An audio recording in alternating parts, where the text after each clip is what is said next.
Have you ever found yourself alone in your living room, ready to rock? You pick up your air guitar, place your hands in an impossible, frankly unrealistic position, and start to shred. You walk to the edge of the coffee table and look out over thousands of imaginary fans cheering you on. You leave the stage to a standing ovation. You walk triumphantly back to your dressing room.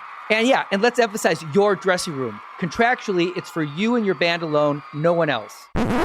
Wait, what? And when you open the door, instead of grabbing a beer and chilling out, you get hit by a wall of stank from a souvenir some stowaway left in your toilet.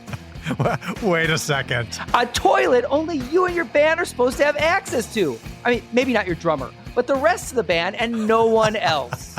That's not a rock and roll fantasy at all, Alan. Well, it's rock and roll reality, as told to us on our rockin' music and comedy podcast, Too Much Effing Perspective. All right.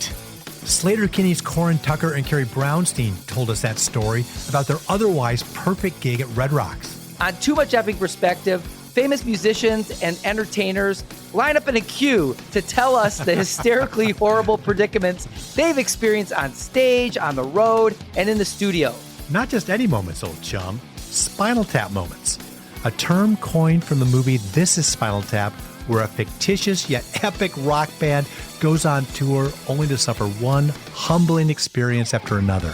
In our first season, we heard Spinal Tap moments from members of the Pixies, Styx, OK Go, Dandy Warhols, Smashing Pumpkins. And in our second season, we're going to swap stories with more of our favorite bands, plus Emmy Award winner Julie Bowen, artist Shepard Fairey, and comedian David Cross, to show you that Spinal Tap moments aren't just reserved for musicians, they actually happen to all of us. So put down your air guitar, because you don't know how to play it anyway, and join me, musician and comedy writer Allen Keller. And me, Alex Hofmann, former tour manager with Radiohead and other bands, for Too Much Effing Perspective. Coming soon, Season 2 of Too Much Effing Perspective, the only podcast you crank up to 11. Evergreen Podcast Network.